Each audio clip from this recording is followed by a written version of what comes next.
नमस्कार दोस्तों, आप सभी का PS26 हिंदी चैनल पर स्वागत है। दोस्तों, इस चैनल पर हमने हिंदी साहित्य और हिंदी व्याकरण से संबंधित कक्षा लेकर आते हैं। इस कक्षा से पहले भी हमने भक्ति काल से संबंधित 4 वीडियो अपलोड की हैं, जिनमें हमने भक्ति काल के बारे में समझा, भक्ति काल के उदय के कारण, उसका प्रसार क्षेत्र, भक्ति काल का वर्गीकरण, उसका नामकरण और प्रमुख संत, निर्गुण संत जो नामदेव, रामानंद जी और कबीरदास के बारे में पढ़ा। लेकिन आज की कक्षा में हम लेकर आए हैं दोस्तों, जिनमें प्रमुख हैं रैदास, गुरु नानक देव और मलोकदास। इस कक्षा में हम इन प्रमुख 3 निर्गुण संतों के बारे में अध्ययन करेंगे। इससे आगे भी हम ऐसे ही 2-2, 3-3, 4-4 कवियों को छोटी छोटी कक्षाओं के माध्यम से समझने का, करने का प्रयास करेंगे। दोस्तों, आप इस वीडियो को लाइक करें, अपने दोस्तों तक शेयर करें और साथ ही चैनल को सब्सक्राइब करना ना भूलें। दोस्तों, चलते हैं आज हम अपनी कक्षा की तरफ। सबसे पहले हम बात करते हैं दोस्तों संत कवि रैदास की, जिन्हें हम रविदास के नाम से भी जानते हैं। इनका जन्म सन 1498 ईस्वी में कहाँ पर हुआ दोस्तों? काशी में हुआ था। और इनकी जो मृत्यु हुई थी वह सन 1548 ईस्वी में हुई थी। यानी कि जो रविदास का जीवन काल का था, यानी कि जो रविदास का जीवन काल था वह क्या था दोस्तों? 1498 से 1548 ईस्वी। ध्यान रखना, क्योंकि ये पूछ लिया जाता है परीक्षाओं में। इनकी पत्नी का नाम था लोना। क्या नाम था? रैदास की पत्नी का नाम क्या था? लोना। और इनके गुरु कौन थे? रामानंद जी, जो हम पिछली कक्षा में पढ़ चुके हैं। जो रामानंद जी थे वो क्या थे दोस्तों? निर्गुण और सगुण दोनों ही भक्ति का मार्ग अपनाया था। रामानंद जी ने भक्ति द्वार था वो जाति पाति छुआछूत भेदभाव को मिटा करके सभी के लिए खोला था। संत रैदास जाति से क्या थे दोस्तों? चमार थे।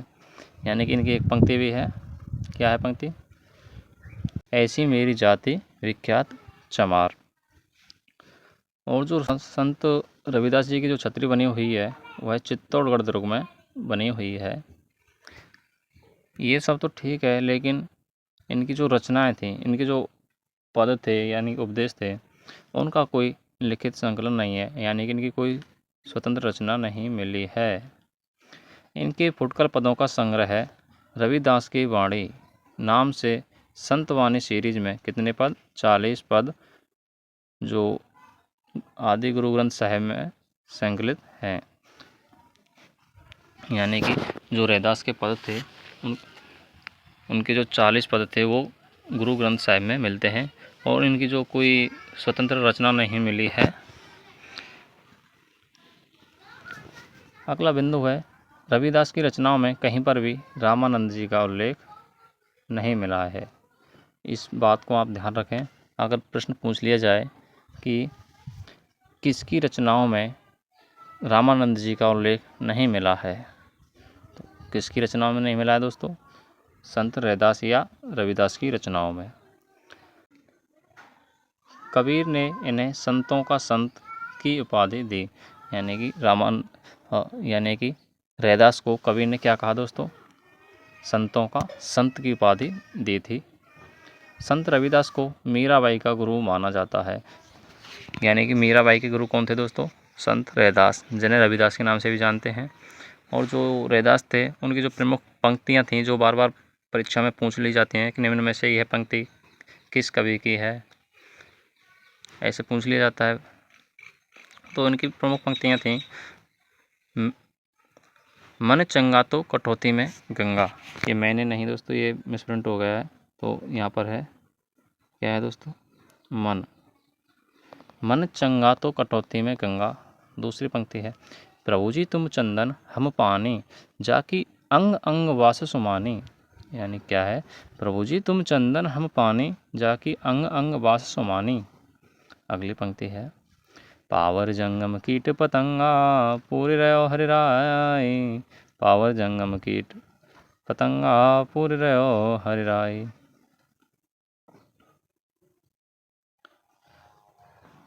और अंतिम पंक्ति क्या है दोस्तों, ऐसी मेरी जाति विख्यात चमार, यानी कि जाति से चमार थे, क्योंकि उस समय क्या है कि छुआछूत का प्रचलन अधिक था, तो इसलिए इन्होंने अपने ही ऊपर एक पंक्ति की थी कि ऐसी मेरी जाति विख्यात चमार।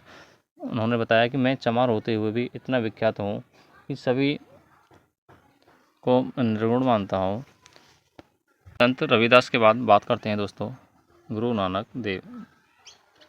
गुरु नानक देव का जन्म सन 1469 ईस्वी में तलवंडी लाहौर में, जो उस समय पाकिस्तान में था और आज भी पाकिस्तान में ही है, और इनकी जो मृत्यु हुई थी दोस्तों 1538 ईस्वी में करतारपुर में हुई थी, जो पाक पंजाब है, यानी पंजाब जो पाकिस्तान का जो पंजाब क्षेत्र है उसमें, उसके करतारपुर में गुरु नानक देव की मृत्यु हुई थी।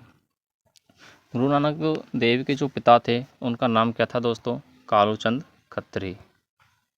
कालूचंद खत्री इनके पिता का नाम था, और इनकी माता का नाम था दोस्तों तृप्ता। क्या नाम था, तृप्ता।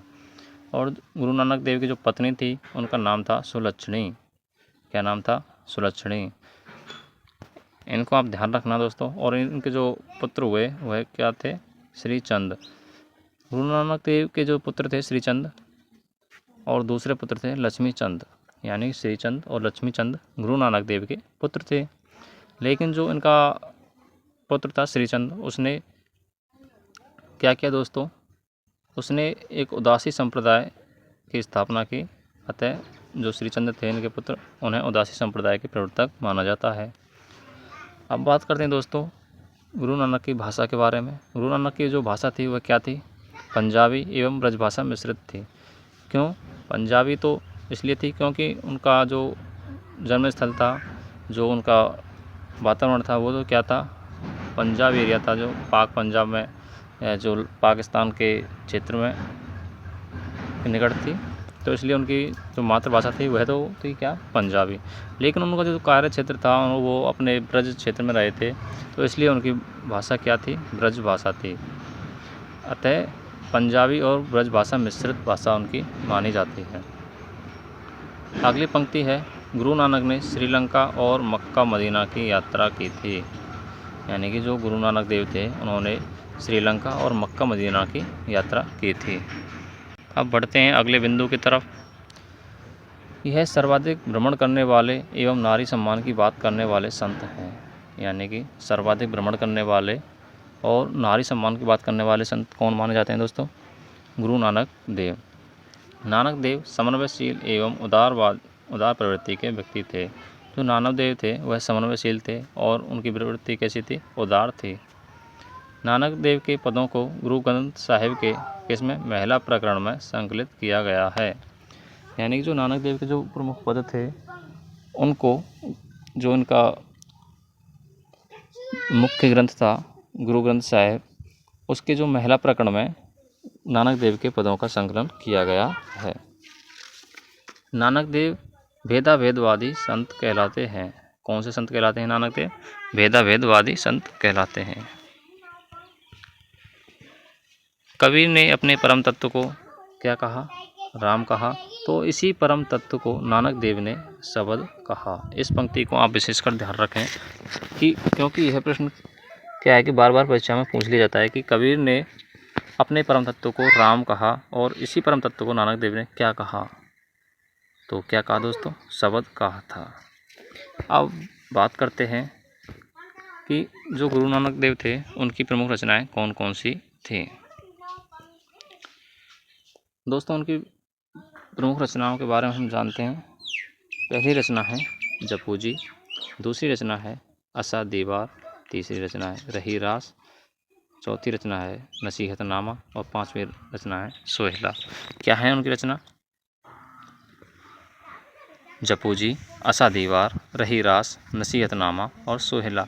आप इनको 2-3 बार बोल कर याद करें, लिख कर याद करें, क्योंकि ये पूछ ली जाती हैं कि गुरु नानक देव की रचना निम्न में से नहीं है, तो कौन सी नहीं है, तो 3 तो इसमें से दे देते हैं, लेकिन एक जो अन्य दे देते हैं वही उसका उत्तर माना जाता है।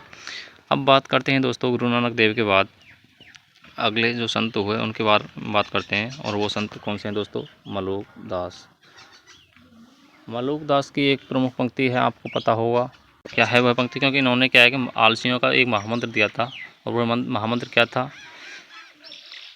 आपने सुना होगा, पिछली कक्षाओं में पढ़ा भी होगा कि अजगर करे ना चाकरी, पंछी करे ना काम, दास मलूका कहे गए सबके दाता राम। यानी कि इन्होंने जो आलसी व्यक्ति होते हैं उनके लिए बड़ी अच्छी बात कही थी कि अजगर करे ना चाकरी, पंछी करे ना काम, दास मलूका कहे गए सबके दाता राम। ये किसकी पंक्ति है दोस्तों? इस पंक्ति में ही नाम छुपा हुआ है, मलूक दास। दास मलूका कहे गए सबके दाता राम। तो किसने पंक्ति है? मलूक दास की। अब बात करते हैं दोस्तों इनका जन्म, मृत्यु और इनके जीवन परिचय के बारे में और इनकी रचनाओं के बारे में। इनका जन्म सन 1574 ईस्वी में इलाहाबाद के किस गांव में हुआ था? कड़ा गांव में मलूक दास जी का जन्म हुआ था। और जो इनकी मृत्यु हुई दोस्तों, कहाँ पर हुई थी? और जो इनकी मृत्यु हुई थी, कब हुई थी दोस्तों? 1682 ईस्वी में। यानी कि कहें तो इनका जो मलूक दास जी का जीवन काल था वह क्या था? 1574 ईस्वी से 1682 ईस्वी के मध्य था।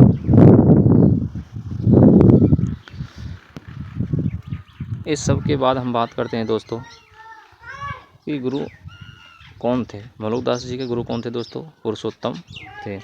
और मलूक दास की जो भाषा थी वह क्या थी? अवधी और ब्रज भाषा थी। जो मलूक दास की जो प्रमुख भाषा थी क्या थी? अवधी और ब्रज भाषाएँ थीं। अब इन सब के बाद हम बात करते हैं कि मलूक दास जी की जो प्रमुख रचनाएँ थीं वह कौन कौन सी थीं। सबसे पहले हम बात करते हैं जो इनकी सर्वप्रसिद्ध रचना थी वह थी ज्ञान बोध। क्या थी? ज्ञान बोध, जो इनकी सर्वाधिक प्रसिद्ध रचना मानी जाती है मलूक दास जी की। कौन सी है? ज्ञान बोध। उसके बाद बात करते हैं दोस्तों ज्ञान परोछी, रतन खान, राम अवतार लीला, ब्रज लीला, ध्रुव चरित्र, भक्त विवेक और भक्त वच्छावली। ये मलूक दास जी की प्रमुख रचना है। इनमें से जो ऊपर की दो हैं ज्ञान बोध और ज्ञान परोछी, कौन सी? ज्ञान बोध और ज्ञान परोछी, ये बार बार पूछ ली जाती हैं। इसके अलावा आप भक्त विवेक और भक्त वच्छावली को भी ध्यान रखें क्योंकि ये रचनाएं बार बार पूछ ली जाती हैं। बढ़ते हैं अगले बिंदु की तरफ। मैंने आपको पहले ही बता दिया था, ये जो अभी स्लाइड आई है इसके बारे में, कि जो मलूक दास जी हुए थे उन्होंने आलसियों के बारे में एक महामंत्र कहा था कि जो एक विशेष बात कही थी आलसियों के संबंध में, वह क्या थी कि अजगर करे ना चाकरी, पंछी करे ना काम, दास मलूका कहे गए सबके दाता राम। इस पंक्ति को आप विशेषकर ध्यान रखें क्योंकि यह पंक्ति पूछ ली जाती है पेपर में। क्या है कि ये पंक्ति दे दी जाती है और पूछ लिया जाता है कि निम्न में से यह पंक्ति किस कवि द्वारा कही गई? तो किसके द्वारा कही गई? मलूक दास के द्वारा। क्योंकि इस पंक्ति में तो इसका उत्तर ही छुपा हुआ है क्या? मलूका, मलूक दास, दास मलूका, यानी मलूक दास कहे गए सबके दाता राम। दोस्तों मैं समझता हूँ यह वीडियो आपको आसानी से समझ में आ गई होगी क्योंकि आपको पता है कि जब हम एक लंबी कक्षा लेकर अध्ययन करते हैं तो बोरिंग महसूस होती है। इसी बात को हमने ध्यान में रख कर के हिंदी साहित्य का जो इतिहास है उसको टुकड़ों में बांट करके आपके लिए समझाने का प्रयास किया। क्योंकि कोई भी कार्य हो हम उसे छोटे छोटे टुकड़ों में बांट कर करते हैं तो वह हमारी जो मेमोरी है या याददाश्त है उसमें अधिक लंबे समय तक याद रह पाता है। और इसी बात को हम ध्यान में रख कर के ये कक्षाएँ लेकर आ रहे हैं दोस्तों आप इस वीडियो को लाइक करें, अपने दोस्तों तक शेयर करें, साथ ही चैनल को सब्सक्राइब करना ना भूलें और बेल आइकन अवश्य दबा लें क्योंकि उससे आपको हमारा जो आने वाला नया वीडियो होता है उसका उचित समय पर पता चल जाता है और आपको उसका पूरा फ़ायदा हो जाता है दोस्तों। इसके बाद हम लेकर आते हैं एक नई कक्षा जिसमें हम इससे अगले आने वाले जो प्रमुख कवि संत हुए थे जैसे दादू दयाल और उसके बारे में भी हम समझेंगे, वही छोटी कक्षाओं के माध्यम से। तब तक आप बने रहिए। धन्यवाद।